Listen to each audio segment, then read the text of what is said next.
Ez a hazai turizmus, köszöntöm nézőinket.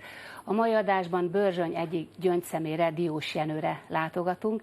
Köszöntöm a térség nagy szakértőjét, Vég József urat, a Rétsági Művelődési Központ és Könyvtár igazgatóját. Köszönöm a meghívást. Igen, örömmel jöttem. Úgy tudom, hogy Diós Jenőnek a múltja egészen a római korig nyúlik vissza. Így igaz. Bár talán első hallásra furcsának tűnik, hogy... Furcsának, hogy pont a Börzsöny. Mit keres egy római császár van. Diós Jenőn, mert hogy ugye köztudott az, hogy a római birodalomhoz tartozó Pannónia határát a Duna vonala adta.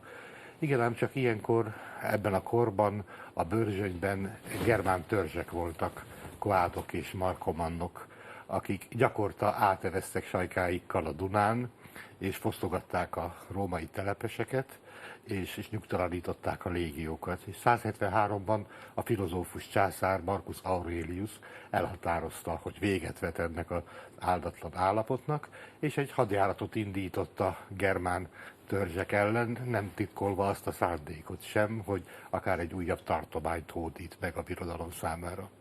Ez egy borzasztó meleg nyári nap volt, a megérkező római légiók szinte elaléltan érkeztek meg a helyszínre, és a germán törzsek körbevették őket, és már megsemmisítéssel fenyegették a római hadsereget, mikor is a Börzsöny felől egy friss huvallat a rómaiakra csak egy frissítő esőt hozott, a germán törzseket pedig a hatalmas vihar, a fulmináta szétzavarta, és hát így fordult a dolog a rómaiak javára. És ez a történet egyébként dokumentálva van, hogy ez így lehetett valóban? Igen, valóban dokumentálva van, olyan értelemben, hogy egyrészt Marcus Aurelius naplójából meglehetős pontossággal lehet követni a helyszíneket, és a történészek egy része azt mondja, hogy ez itt volt Diós Jenőnél. Egy másik része azt mondja, hogy kicsit feljebb lehetett a Garal felső folyásánál, de természetesen mi azokkal értünk egyet, akik azt mondják, hogy Diós Jenőnél, de én ezt komolyan is gondolom, mert ez a jelenség mindmáig megfigyelhető Diós Jenőn. Tudniillik, a többnyire nyugat felől érkező levegő áramlatokat megemeli a Börzsöny vonala, és ma is gyakorta előfordul, hogy a faluban, a közvetlenül a hegység lábánál lévő faluban egy csepp eső nem esik, míg a tónál annál bőségesebb az áldás. Érdekes példa volt erre, tavaly a híradásokban szerepelt, hogy tornádó volt Diós Jenő.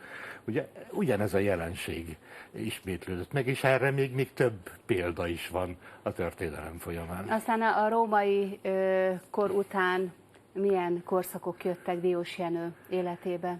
Végül is a népvándorláskornak minden korszaka megjelent a falu életében, ugyanúgy, mint a térség egészében, és hát az egy érdekessége, hogyha ránézünk a települést környező hegységek térképére, már a hegyek neveiből is megsejthetjük, hogy itt minden korszakban élet volt, később bronzkortól kezdve a kora középkorig, mert hogy ilyen hegyekkel találkozunk, hogy Csevár, Cigányvár, Pogányvár és Kámor.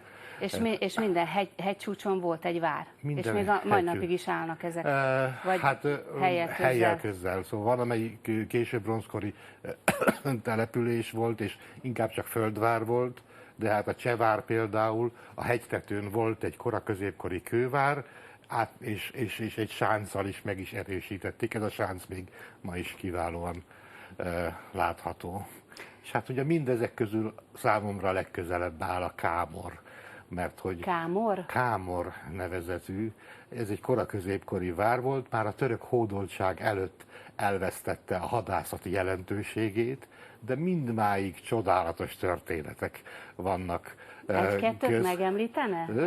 Örömmel. Hát egy ilyen például, hogy ez a feljegyzésekben is szerepelt. 1700-as évek végén egy kis házikó volt fenn a hegytetőn, és egy öreg anyóka lakott benne.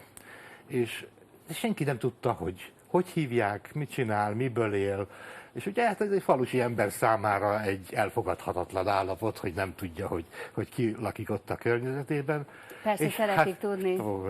És aztán éppen ezért elhíreztelték róla, hogy boszorkány. Igen. A falu elöljárósága elhatározta, hogy végére jár a dolognak, és intézményesen fölkerekedtek, felmentek a hegytetőre, ők is látták az öreg anyókát, de mihez észrevette őket, beszaladt a házba, és nem volt hajlandó velük találkozni. Hiába zörgettek, szólongatták, nem jött elő.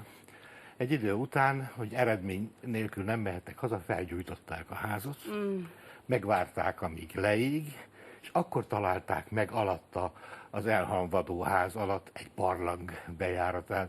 És hát már most két dolog lehetséges, hogy vagy bennéget szegény a házban, vagy pedig elmenekült a barlangon keresztül, és ki tudja, máig de soha többet nem látták. Ott van közöttünk. És hát kiváló kincstörténetek vannak, ami mindmáig nagyon foglalkoztatják az embereket.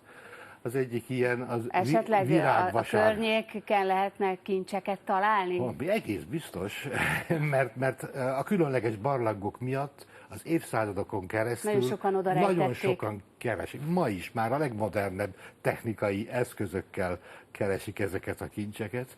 De egyik ilyen történet virágvasárnapjához fűződik, mikor a Kámorhegy tövében egy titokzatos ajtó megnyílik, és a barlangba lejutva, ha valaki lemegy ott a lépcsőn, akkor ott hatalmas kádakban találja az arany-ezüst drágakő mérhetetlen mennyiségét, csak hogy akinek sikerül lejutni, az nem eshet a telhetetlenség bűnébe, mert hogy az ajtó csak addig van nyitva, amíg a templomban a pap prédikál.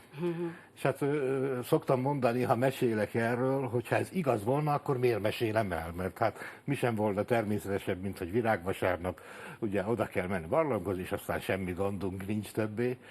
A történethez hozzátartozik, hogy nem akárki találhatja meg ezt a titkos lejáratot, hanem egy családba fiúgyermekként, hetedikként született gyermek. És általában a hallgatóság körében rajtam kívül ilyen nincs. És hogyha mégis, igaz. És hogyha mégis, akkor van elég, majd felezünk. Na, térjünk vissza Diós Jenőre. Milyen látnivalók vannak a településen? Miért érdemes oda elmenni? Hát sok minden miatt gondolom, de... Igen, hát elsősorban ez a sok, rengeteg történet, legenda, de én azt hiszem, hogy a Börzsöny maga egy olyan csábító környezet, amit úgy szoktunk nevezni, hogy az országnak a legérintetlenebb, és számunkra legalábbis a legszebb vidéke, ami itt található biológiai, geológiai környezetből, és ennek az érintett. Tényleg olyan helyek vannak, ahová jószerivel még az ember nem igen tette be a lábát, nincs beépítve, nincsenek benne települések. És hát ugye szigorúan védett természetvédelmi kategóriába tartozik sok-sok területe, már a növényzete és állatvilága miatt. És hát a településen pedig, hát büszkék vagyunk, van egy nagyon szép és védelemre méltó pincesora, 1830-as években szinte egy külön falu, mert hát 200 körüli pincesor van. Ugye egy nevezetes szőlőkultúra volt ennek a vidéknek, csak hát aztán 1880-ban a filoxéra... Ezek lakatlanok most ezek a pincék? Vagy hát végül is használják helyjel közel, de nem bortermelésre, hanem más egyéb termény tárolására. Csak hogy ugye 1880-ban a filoxéra kipusztította a szőlőkultúrát, és a tudás veszett el, nem is igazán a szőlőkultúra.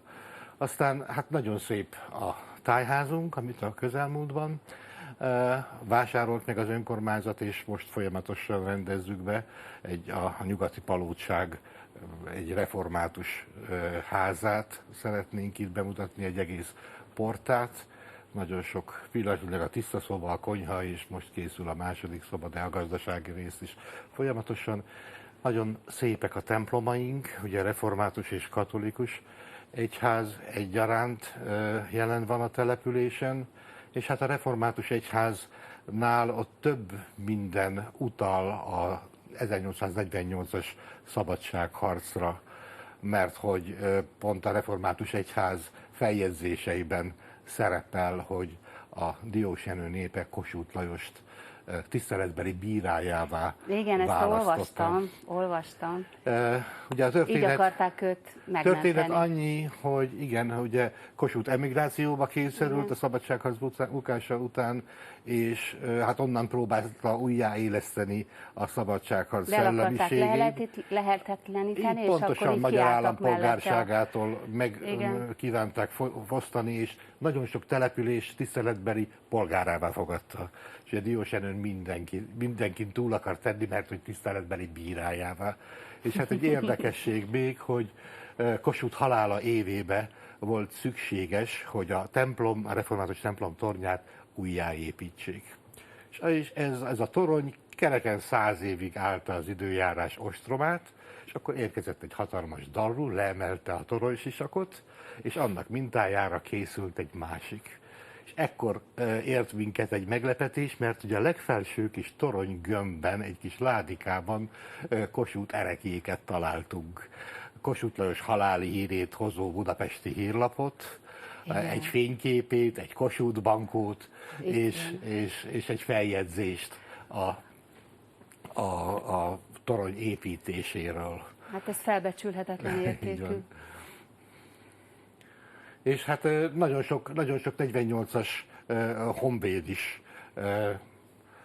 származott Diósjenőre, kétszeri toborzás. Egyikről éppen Szentgyörgyi István visszaemlékezéséből tudunk, aki Diósjenőn született, és színművészként 7 évtizedig volt a színpadon, ebből 6 a Kolozsvári Nemzeti Színház színpadán, és az ő visszaemlékezéséből ismerjük a toborzások menetét.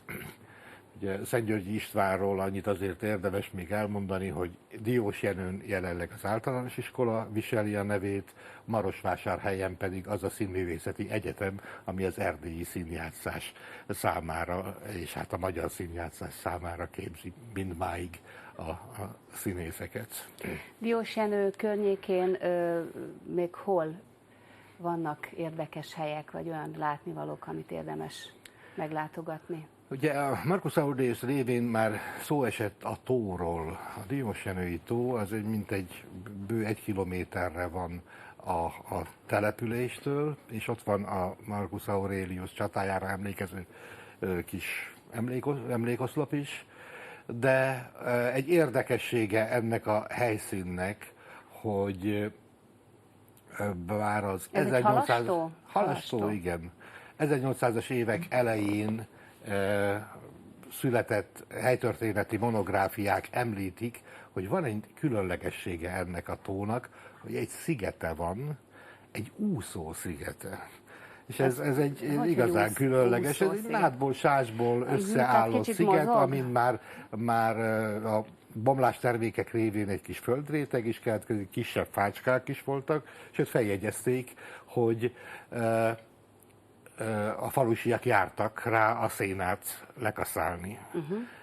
És az 1830-as években ott járt Bajza József a reformkor kiváló irodalmára, és ő jegyezte fel, hogy elmesélték nekik a falubeliek, hogy mit tartanak arról, hogy miért úszik ez a sziget. Mert hát ez egy nem normális dolog, hogy egy sziget úszik. Hát nagyobb viharak alkalmával, ugye itt megint a vihar jön vissza, ugyanaz a tornádó, ami már több esetben, és azt mesélték nekik, hogy ez a sziget a boszorkányoknak a gyűlhelye, és amikor a tanácskozásuk során nem jutnak egyességre, és jól összevesznek, és haragjukba fölpattannak a söprűjükre, az ekkor támadt vihar az, ami elindítja a szigetet. Ez is bizonyítja, hogy mennyire varázslatos ez a hely, hogy mennyi ilyen monda született Diósjenő és környékével kapcsolatban. Így igaz. Mert hát tényleg rablólovagokról, betyárokról, tündérekről, boszorkányokról nagyon sok történet van. És azt szoktam mondani, ugye a Kámorról szólva, hogy én megtaláltam az igazi kincsét ennek a vidéknek, mert én azt gondolom, hogy ezek a történetek azok, amik csokorba gyűjtve, igazán egy kis kiadványba megjelentetve a adják jelentik az igazi értékét ennek a És ugye térségnek. a Diósjenő és környékén felelhetőek palóc hagyományok, Hollókör sincs nagyon messze, úgy tudom. Nincs messze. Igen, Diósjenő a nyugati palótsághoz, tehát a nyugati széléhez Ez egy tartozik. nagyon gazdag kultúra. Nagyon gazdag, hatalmas terület ugye a palótság maga, és hát Diósjenő annyiból más egy kicsit, mint az említett Hollókő, hogy viszonylag korán megtörtént a kivetkőzés. Mint egy elzárt településen, ugye sokáig, mindmáig meg tudták jobban őrizni. Ez annak következtében volt így, hogy 1999-ben már megjelent a vasút, és elérhetővé vált ezáltal Vác, Budapest, Dunakeszi munkahelyei, és így a népviseletből a szokásokba való kivetkőzés is hamarabb megindult, mint egy jobban elzárt településen.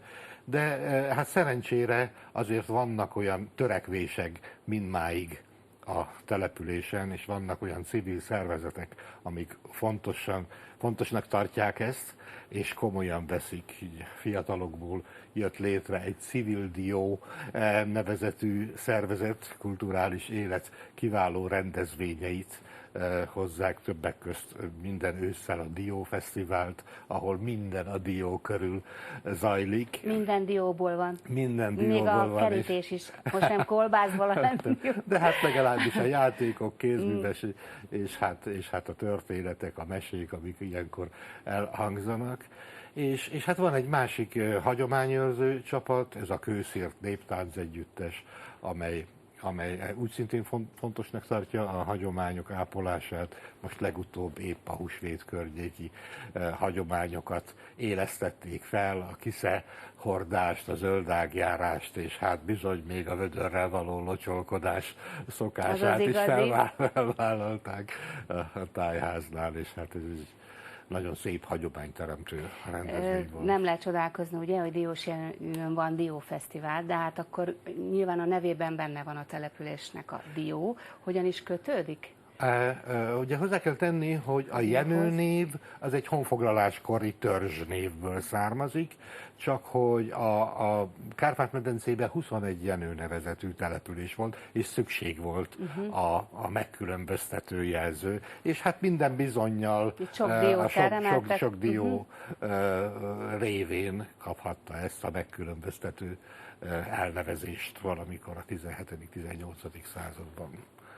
Egyébként Diósjenőnek és ott a Börzsönynek nyáron más az arca, mondjuk, mint tavasszal vagy ősszel? Hát értve alatta mondjuk a természeti környezetet? Természeti környezet nyilván, de hogyha most ugye jön majd a nyár, reméljük egyszer csak eljön, akkor hova érdemes kirándulni, mit érdemes megnézni, nincs-e túl meleg nyáron? Hát én azt gondolom, hogy a Börzsönynek a legszebb turista útvonalai Diósjenőről indulnak. Tehát ha Mátyás király vadászterületének mondott Királyháza környékét, de a Börzsöny legmagasabb csúcsát, a Csóványost is onnan lehet a legjobban megközelíteni, és hát nagyon szép helyek vannak, tényleg a mesék mondák birodalma. És hát, hogy más-e, már megjelenésére is más, mert a Börzsöny név önmagában is a Berzsenyből származik. Ez a rozsdabarna, vöröses szín, igen. Amikor ősszel ugye az egész hegység elszínesedik, és csodálatos rozsdabarna színt ölt. Ugye és sokat túrázik egyébként ott a hát sajnos nem annyit, amennyit kellene manapság már, mert hát elfoglalja az embert a munkahelyi, meg egyéb családi. De hát gyermekkorban rendkívül de csodálatos lehet ott élni.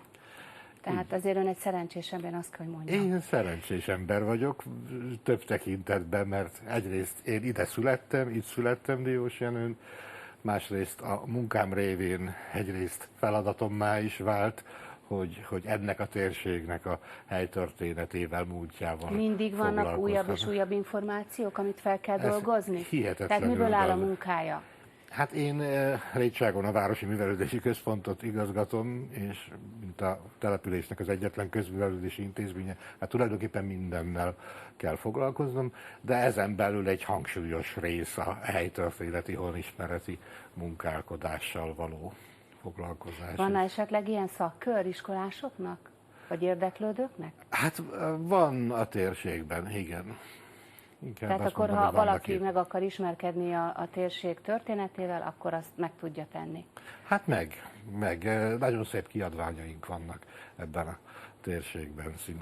Minden településről sikerült már írni a kisebb-nagyobb füzetett monográfiát. Készül most valamire? No, pillanatnyilag is több minden Na, készül. meséljen. Hát pillanatnyilag van nyomdába egy új nagy szerelem, ez pedig a lakodalmas szokások, a vőfélykönyv, a Diósjenői vőfélykönyv. Én őszintén remélem, hogy sikerre számíthat.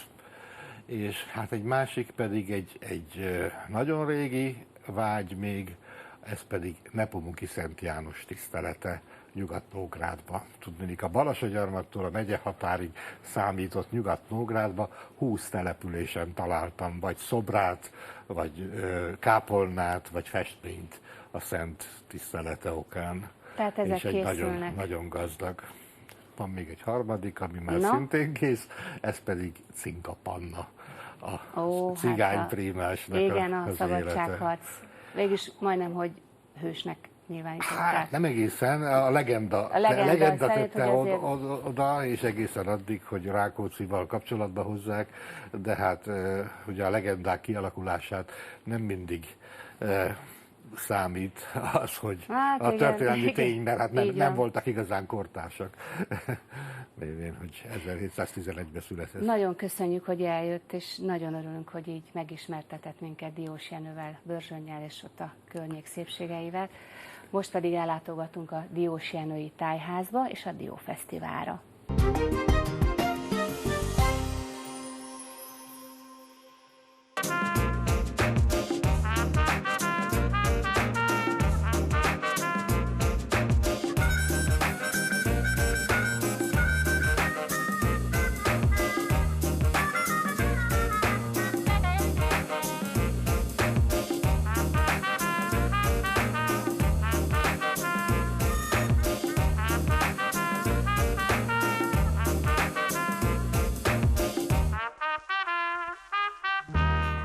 Józseffel besétáltunk ide a tájházba.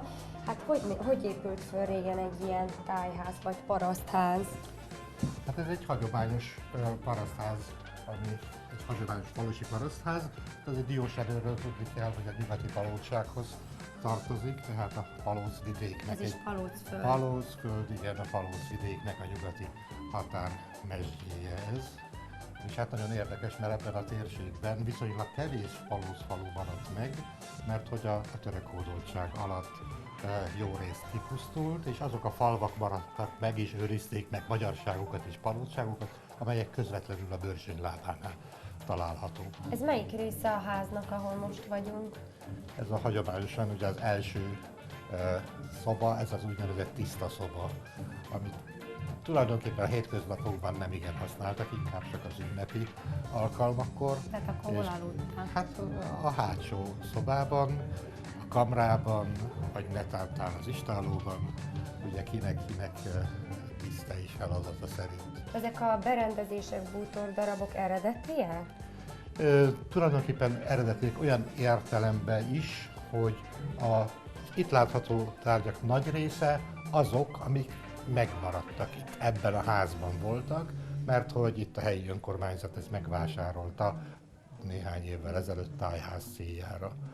És hát a berendezések nagy része, amik itt voltak, de azóta már nagyon sok segítő akadt, aki egy-egy aprósággal gazdagította a kiállítást. Ami biztos vagyok benne, hogy nem volt itt régebben, az ez a bizonyos berendezés. József, mesélj el, hogy ez hogy került ide. Hát egészen egyszerű a dolog. Én hát közel 30 évvel ezelőtt itt voltam a falu művelődési házában, dolgoztam népművelő, és hát aféle helytörténészkedő, honismerettel, helytörténettel foglalkozó emberként készítettem néhány filmet Még a régi technikával. Még a régi technikával. Megvan esetleg az az eszköz, amivel rögzítettem? Hát maga a kamera az nincsen, mert azóta már én nem dolgozom itt, és hát az itt maradt a faluba, az intézménynél. De kár pedig azzal folytatnák most a forgatást, hogyha meg lenne, de hát akkor kénytelenek vagyunk ennél maradni, és az igen, de hál' operatőrnél. Istennek a vetítő maga, meg az eredeti felvételek megvannak, és hát a 80-as évek elején készült néhány olyan felvétel, amit ma már nem tudnánk elkészíteni. Miről szól? Például erről az aratókoszorú készítéséről szólnak, egy másik pedig az örömkalács, a lakodalom legfontosabb kellék az örömkalács készítéséről, és hát néhány hasonló még szövőisről, fonásról, szövőszék felvetéséről.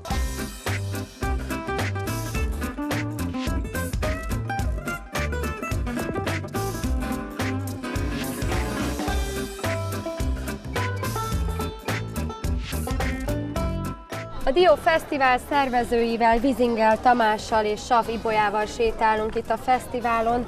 Tamás, mesélj arról kérlek egy pár szót, hogy mikor és hogyan jött az ötlet, hogy itt ezt a Dió Fesztivált létrehozzátok, megalkossátok. 2006 májusában körülbelül 24 helyi fiatal úgy döntött, hogy megalapít egy egyesületet, leginkább civil egyesületet, mely azt a célt fogja szolgálni, hogy kicsit kimozdítsuk a falut, a falu lakosait a szürke hétköznapokból. Aktivizáljátok őket? Igen, aktivizáljuk őket, megmozgatjuk őket különböző programokkal, lehetőleg sportrendezvényekkel és kulturális eseményekkel. Ez a diós ötlet, tehát hogy pont a Dió Fesztivál, ez onnan jött, hogy ugye Diós Jenőnek hívják a Igen, települést? ez pontosan innen jött, pontosan ebből fakad az egyesületnek a neve is, hogy Civil Dió, és a fesztiválnak a neve is, és a fesztivál is a dió köré épül, mind termékekben, süteményekben, játékokban lehetőleg, a fellépők pedig lehetőleg könnyű zenei, illetve folklorisztikus fellépők legyenek, és minél szélesebb választékban természetesen, hogy minden lakosnak és minden érdeklődőnek megtalálja a kedvére valót. Ibolya, pedig te itt sétálsz velünk, és nekem nagyon feltűnt, hogy te tetőtől talpig feketében vagy. Miért? Én próbálom megtestesíteni azt az árnyat, ami ezt valósította. Van egy legenda, miszerint egy elüldözött asszony, akire rágyújtották a házát és túlélte, ő elátkozta ezt a falut, és az volt az átok lényege, hogy itt ne legyen közösségi élet, az emberek ne számíthassanak egymásra, és ne tudjon előre mozdulni semmilyen irányba. Hát ti ez ellen harcolunk. És ez ellen harcolunk, és én azért vagyok valamilyen formában ennek a megtestesítője, hogy erre ráébresztem az embereket, hogy ez a falu, ez akkor tud az átok alól felszabadulni, hogyha a jelenben élő emberek tesznek ellene. De én arra lettem figyelmes, hogy valaki követ bennünket, és egyfolytában hátunk mögött csattogtatja az ostot. Hé te! Laci, te hallod, de Jeri, de harontom-bontom, mondom. Hogy hívnak? Lengyel László. Tessék, Lacinak hívják. Te mit csinálsz ezzel a ostor van a kezedben, és te már ilyen ügyesen csapkodod? Hát, ilyen állatbőrből van készítve. Igazi állatbőrből. Te készítetted? Meg tudom mutatni, ott van a bőrös. Egy bőrműves készítette.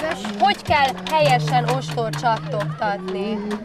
Hát karikás ostorral így csinálunk. Nem veszélyes? Nem volt baleseted? De már volt egyszer, itt megvágtam a szememet. Nem látszik, nem látszik. Itt megvágtam a szememet, azt meg kellett műteni. Húha, jaj Laci, nagyon vigyázz Nem rád. fejeztem be azóta. Meg aztán ezzel a fajta ostor, ez csak egy hamisítvány tulajdonképpen, de ezzel is lehet átlépni a hangsebességet. Aha, inkább ezzel gyakorolj akkor. Na mutasd be, mit tudsz. Ez mind méz? Igen, mézek. Vannak ilyen különböző mézes csemegék, diós méz, mindenféle magok, haszalgyümölcsök. Mert ugye a dió az nem hiányozhat egy diós fesztiválról. Igen.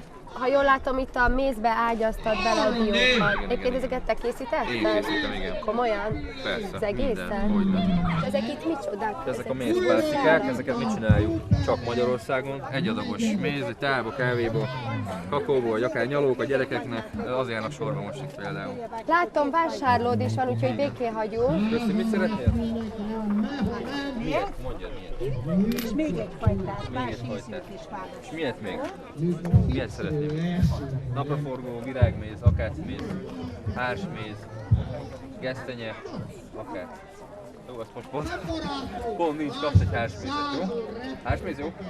Akácméz nincsen. Kibontjuk? Berci, te is helyi vagy, Diós Jenő? Nem, Nem? Pomázi vagyok. Pomáz? Csak a nagypapa itt lakik. Itt lakik Diós Jenőn, és pont kilátogattatok ide. Hova kell belejteni? Ide, a bal sarokba. Ja, ebbe? Igen. Jó, akkor óvatosan, most már egy akadályon túl vagyunk.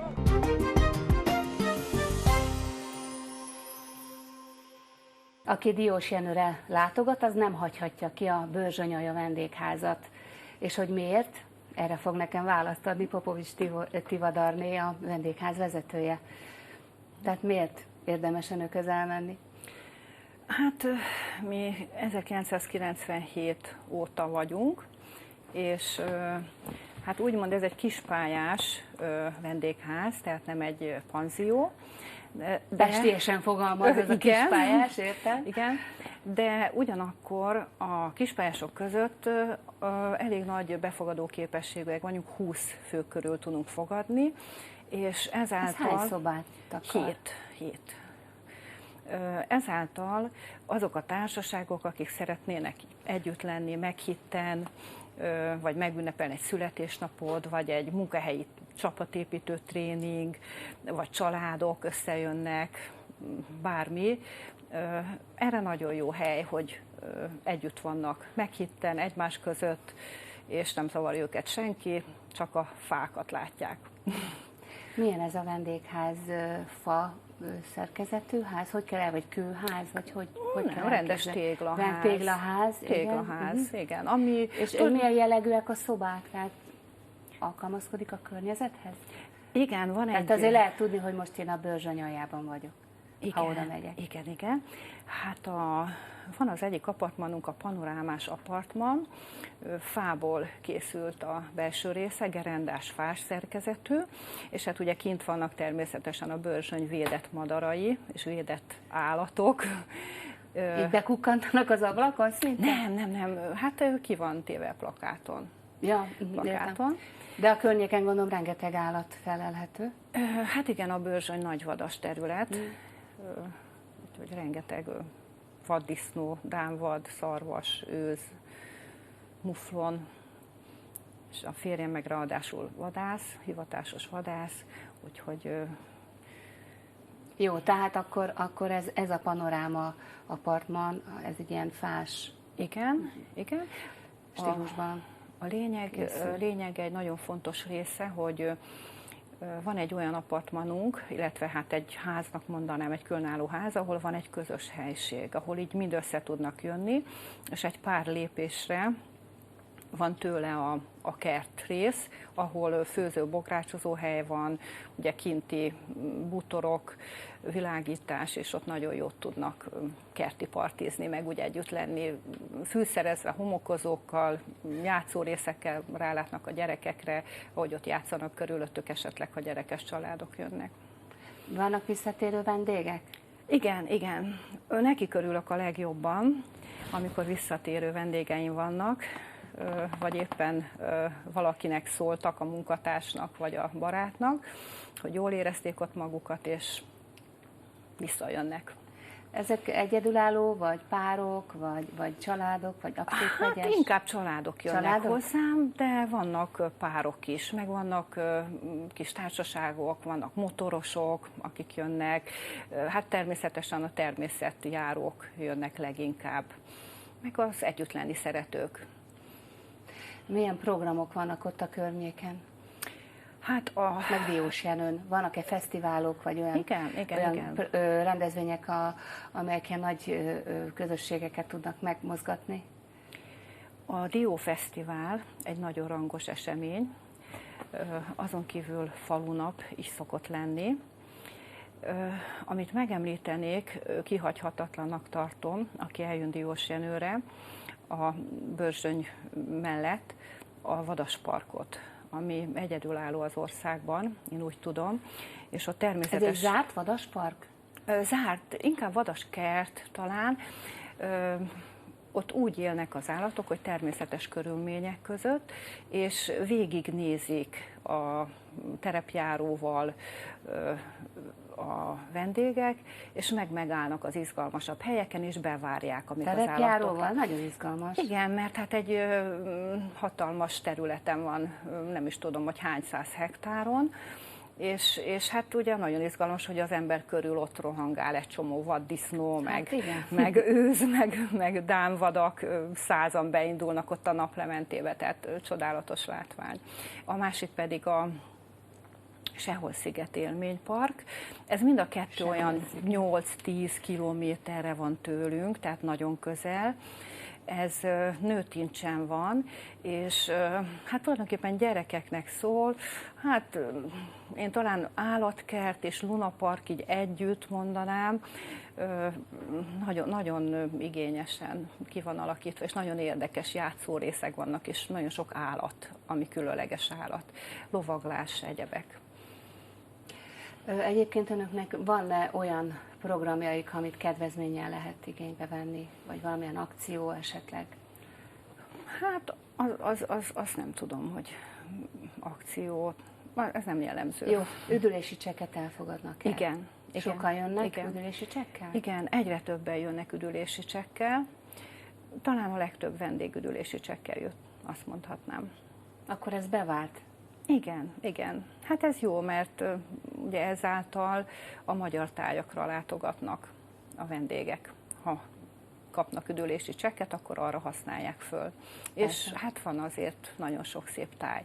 Nagyon sokan még nem jártak a Börzsönybe a vendégeink közül, és rácsodálkoznak, hogy milyen gyönyörű a patakok, ahogy futnak, fáradhatatlanul. Merre lehet ott kirándulni, gondolom, akkor patakokhoz, és még igen, hát ezeket el szoktam mondani a vendégeknek, de a férjem inkább, mert ő ugye ismeri minden részét a Börzsönynek.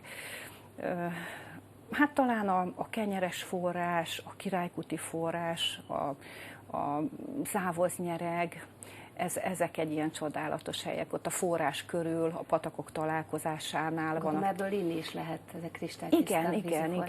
Én följárok hetente 30-40 liter vízért a Királykuti forráshoz, és abból főzök, és azt iszom állandóan, mert annyira édes a víze, hogy hihetetlen. Hát abban nincsen semmiféle adalékanyag. Nincs. Tehát... Ezt a kövek megtisztítják, ahogy végig folyik a Börzsönyön, és nem lehet benne baktérium sem. Van-e valamilyen sportolási lehetőség? Több is van. Hát van egy hatalmas nagy kosárlabda pályányi füves területünk, aztán van pingpong asztal, és nem messze tőlünk tenisz pálya van, ahol lehet bérelni. Visszatérve a vendégházra, milyen ételekkel találkozhat az, aki megéhezik, és leül önökhöz egy ebédre vagy egy vacsorára? Igen, hát nálunk nincs étterem, mert mi tulajdonképpen vendégház vagyunk, önellátós, apartmanházak összessége, de 4 étterem is van a faluban, közel. 5-10 perc sétára van 2 is, ahol vadételeket is lehet kapni, a Börzsöny vadjaiból, és tehát a szerkesztő kollégám súgta a fülemre, hogy ő ott kirándult önöknél, és ő említette az előbb ön, hogy a férje vadász, és volt arra példa, hogy például elejtett egy vadat, és abból készült egy nagyon finom vadas vacsora. Hát igen. Erre van lehetőség? Van. Hát lehetőség. Akkor ez a legkülönlegesebb étel, hogyha ezt lehet mondani, mert azért ilyen frissen sehol nem kerül az asztalra. Igen. Meg szoktam kínálni a vendégeket, szalámival is, amit szarvasból készítünk. Önök készítenek szalámit? Igen. De csak a saját részre? Igen, persze. És gondolom, hogy mindenki elégedett. Igen, az nagyon különlegesen finom, a szarvas szalámi, ha jól van elkészítve.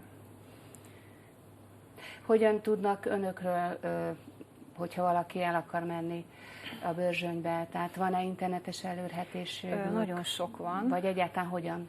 Van egy honlapunk, ami úgy gondolom, hogy hiteles. Én készítettem a fényképeket, a fiam pedig magát a honlapot, és körülbelül 40 portálon keresztül lehet elérni bennünket, igen, a saját honlapunkat is, úgyhogy nagyon sok helyen rajta vagyunk tulajdonképpen. Hát ma már mindenki szereti megnézni az internet által, hogy hova jön, hogy néz ki az az ebédlő, ahol vagyok, az az udvar, az a környezet.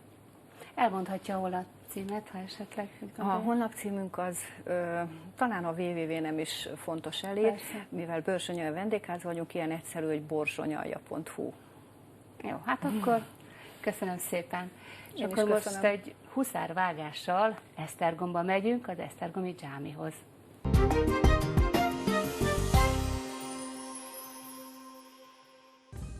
Esztergom 1543-ban került török kézre, 1595-ben ugyan 10 évre visszafoglalták a magyar seregek, de 1605-től újra a török félhold uralma alá került a város. A dzsámiról a régészek az első török uralom idejéből nem találtak semmilyen utalást, ezért azt feltételezik, hogy a török imaház 1605 után, illetve 1605 és 1663 között épült. A dzsámi mellett egy úgynevezett prímási fürdő is állt, ezt az épületet ebben a funkcióban egészen 1950-ig használták. Vajk egykori tanítványával, Miklós Tamás frissen végzett történésszel fedezzük fel a török dzsámit, a török templomot itt Esztergomban.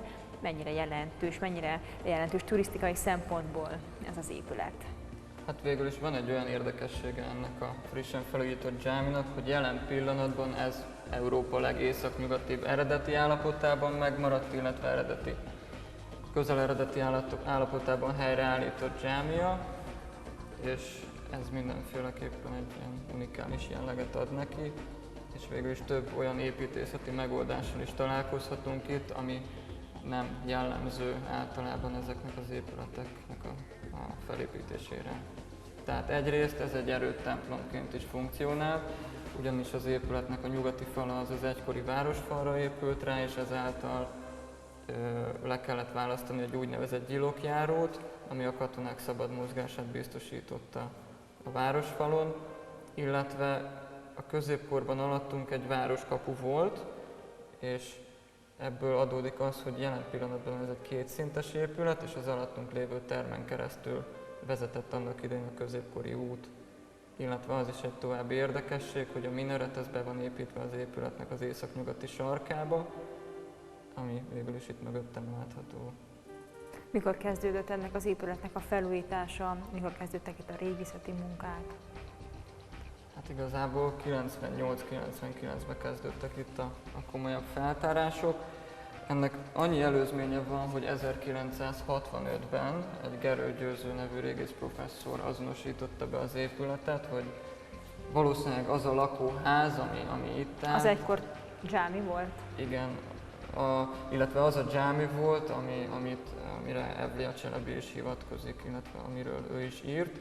És akkor 1969-ben volt egy ilyen kis rövid kutatás végül is, ami ezt megerősítette, és 98-99-től kezdődtek a munkálatok, és körülbelül 2006-2007-ben fejeződtek be végül is, és utána kezdődött az épületnek a helyrehozatala, és 2008 őszén volt a műszaki átadása az épületnek. Jönnek a turisták? Jönnek.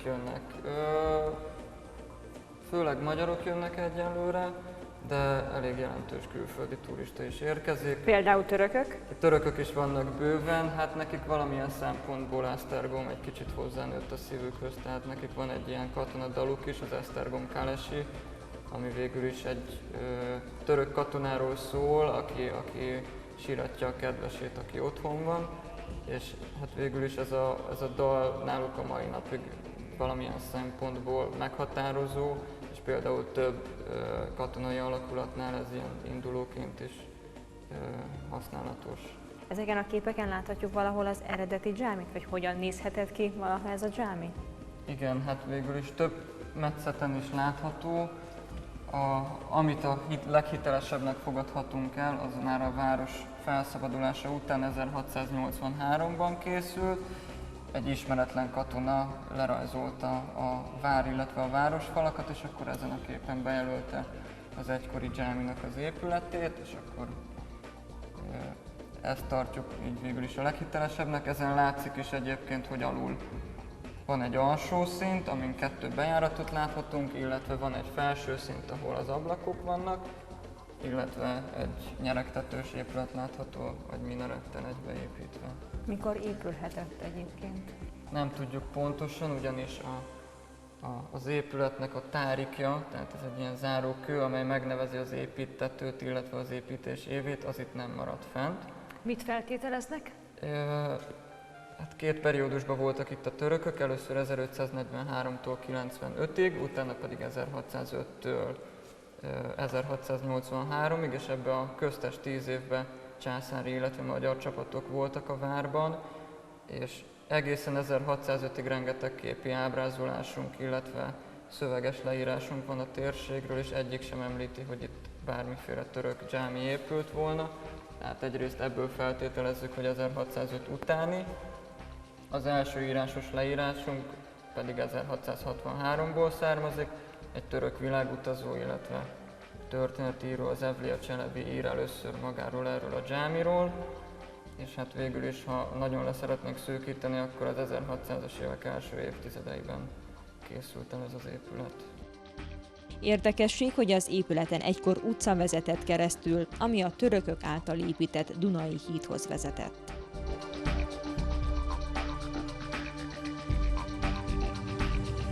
A terem végében az egy eredeti imahely? Igen, ez az úgynevezett mihráb fülke, magyarra fordítva imafülke. Az az érdekessége, hogy annak idején a 20. század elején ezt az épületet lakóházzá alakították át, és itt rengeteg mindent átalakítottak, és többek között itt volt az épületnek a bejárata. Tehát gyakorlatilag ezt az imafülkét elbontották, és csak az a néhány darabja került elő, amit itt lehet látni, az eredeti festéssel, különböző gránátalma, rózsa, illetve kígyó ábrázolások vannak, és szerencsére a stalaktit mintázat is annyira megmaradt, hogy végül is így rekonstruálni lehetett az egészet. Ez pedig a Gerő Győző régész professzornak a műve, aki annak idején beazonosította a dzsáminak az épületét. Ez eredetileg is itt állt, vagy utólag lett ide helyezve? Ez eredetileg is itt állt, Mekka felé van tájolva maga az imafülke.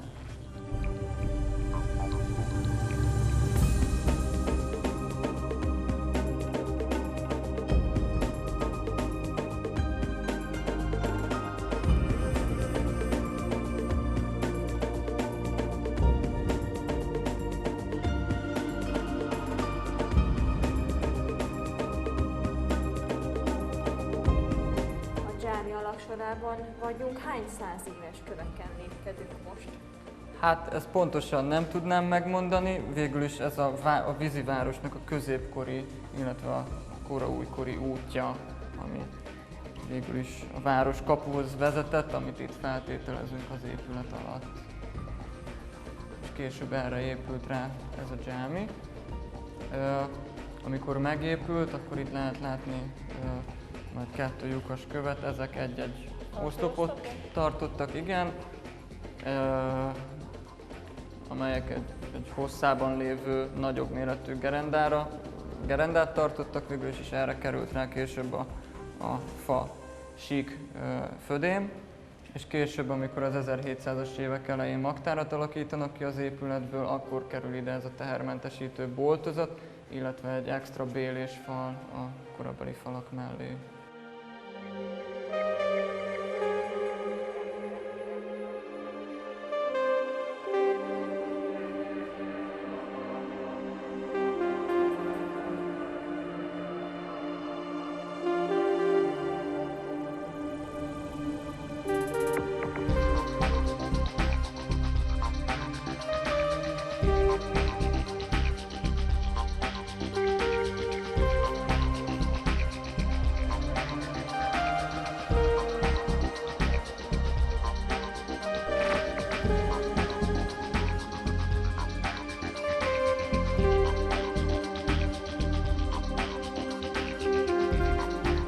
Ugye végül is az a nagy érdekessége az alagsornak, hogy itt látható a vízivárosnak a középkori útjának egy részlete, és hát végül is ez az egy darab van, ami így megmaradt ugye a vízivároson belül, és látható is Hova vezet egyébként ez az út, hova vezetett?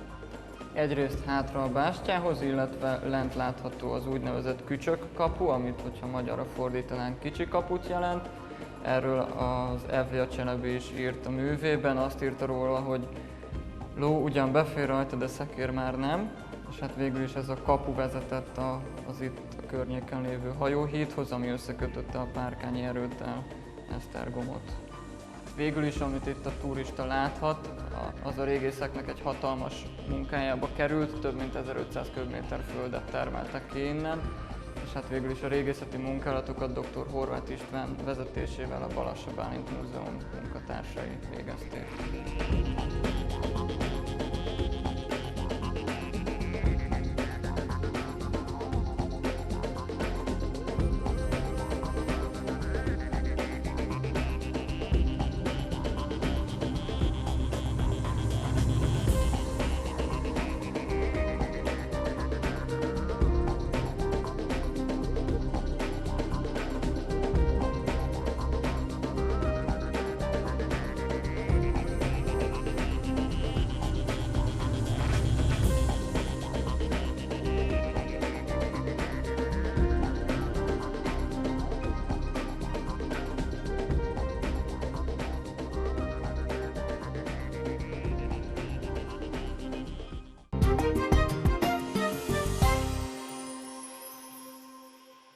És ha Diós Jenőn járnak, akkor még egy helyet ne hagyjanak ki, ez pedig a Békástó étterem és panzió. Itt van a panzió vezetője és tulajdonosa, Zsiga Mihály úr. Miért ne hagyjuk ki ezt a helyet, miért érdemes önökhöz ellátogatni? Többek között a panziónak nagyon szép a fekvése, szép az udvara, szép a panzió. Nagyon jól sikerült a megépítés annak idején. Maga a panzió udvarán található egy kis halastó, 1 hektáron terül el ez az egész, nagyon szép rendezett kertünk van. Milyen stílusú a ház? Azt mondta, hogy jól sikerült. Mikor épült? 2000-ben készült el, és hát egy hagyományos ilyen turista célból készült az egész, tehát ennek van alárendelve. Eredetileg ez egy parasztudvar volt, az első falat meghagyták, és az összes többit átépítésre került ennek megfelelően. Hány szobájuk van? 10 szobával dolgozunk. Milyen felszereltsége? 10 szobával dolgozunk, ebből 6 apartmanunk van, és 4 szoba. A 6 apartman az azt jelenti, hogy ott főzni lehet, illetve mindenféle ételkészítésre van mód és lehetőség. Hűtő van bent, tehát teljesen felszerelt kis konyhával rendelkezik. A szobákból ez a konyharész hiányzik. A 10 szobának az összbefogadó képessége kényelmi szempontokat is figyelembe véve 40 fő körülbelül, amit kényelmesen tudunk. És még milyen szolgáltatások vannak a panzión belül? Panzión belül igénybe tudják még venni a szaunánkat, horgászhatott a tóban, kerékpárkölcsönzést tudunk biztosítani. Akik üdülési csekkel jönnek, azoknak a kerékpárkölcsönzés díjtalan. Van egy kis kialakított játékterem rész, ahol biliárdozni tudnak, csocsóasztal, illetve egy kis darts. Ennyi. Akik kerékpáros túrát szeretnének tenni, azoknak ajánlanak útvonalakat? Így van. Kerékpáros túraútvonalakat, illetve külön gyalogtúraútvonalakat szoktunk ajánlani, hogy mit érdemes a közelbe megtekinteni, illetve nehézségi foktól függően, hiszen itt azért a Börzsöny, mint hegyvidék, eléggé igénybe veszi az ember lábát. Tehát nem mindegy, hogy milyen állóképességgel rendelkezik abszolút valaki? Nem. Ezt előtte mindig megkérdezzük, mivel ebből volt már egy-két kellemetlenség, és megpróbáljuk úgy irányítani, hogy a vendég is jókedvűen térjen vissza. Hát persze, az a lényeg. És hány főnek tudnak biciklit biztosítani, mondjuk oda megy egy 15-20 fős társaság? 12 főnek jelenleg. Jó, akkor egyszerre többen nem menjenek. Értem. Milyen helyekre lehet ott kirándulni? Gyalog és kerékpárosan. A legközelebb és egyik legkönnyebben megközelíthető kirándulóhely az a Nógrádi vár, amit érdemes megnézni. Nagyon szép, jó a fekvése, belátni, ahogy fölmennek a várba, belátni az egész környéket. Illetve a másik célpont a Jenői horgásztó, az is nagyon szép és nagyon közel van. Aztán utána már jönnek a nehezebb célpontok, többek között Kemencére át lehet gurulni, illetve a Börzsönyi utat, a Kemencét Diós Jenővel összekötő út, ez egy csodaszép nyitott útvonal, ahol a turisták megállhatnak patakparton, letáborozhatnak, és ott nagyon jól érezhetik magukat. Mindig teltház van önöknél, és kik járnak önökhöz? Hát a teltház az úgy igaz, hogy elsősorban a főszezon, vagy a kiemeltebb szezonidőszak, ami május 1-től szeptember 31-ig tart. Ilyenkor a hétvégénk elég zsúfoltak, a hétköznapi napok azok júniustól augusztusig telnek meg, és akkor ezen kívül eső időszak az a kihasználtságunk egész tűrhető, de azért mindig akad hely. Tehát mindig tudnak bennünket látogatni. Még egy kicsit térjünk vissza a túrázásra, a gyalogtúrákat is ajánlanak. Hova, merre? Úgy van. Diós Jenő egy nagyon jó központi fekvésű hely, sokfelé el lehet menni. Érdemes megnézni gyalog a Drégelyvárat, ami szintén egy kiemelkedő. Egyébként maga a Börzsöny ugye tele van várakkal. Romvárakkal, a helyükkel, amit meg lehet, sáncokkal meg lehet nézni. Mindegyik nagyon jó kilátást biztosít, tehát érdemes fölmászni. És a Drégelyvár az pont nem egy nagyon nehéz túra. Aztán a Csóványost javasoljuk, ami ugye Magyarország második legmagasabb pontja, ott is található egy kilátó, ami még külön érdekességet biztosít a föllátogatónak. Illetve mit? Milyen érdekességet? Hát onnan belátni az egész Dunakanyart, illetve belátja az egész Börzsönyt, és még a Cserhátra is rálát egy picit. Hoppá! Tehát ez tényleg az nagyon, páratlan. Nagyon, így van, tényleg úgy, hogy páratlan kilátást biztosít. Illetve közvetlenül Diós Jenő fölött helyezkedik el a régi Csevár nevezetű sáncvár volt ez régen, amit érdemes megnézni, és nagyon közel van. Ez egy 3 kilométeres, összesen 6 kilométeres túra, és mindenképpen ajánlani szoktuk a vendégeinknek. És gondolom, hogy amikor megérkeznek, akkor nagyon éhesek. Milyen étellel várják őket? Így van.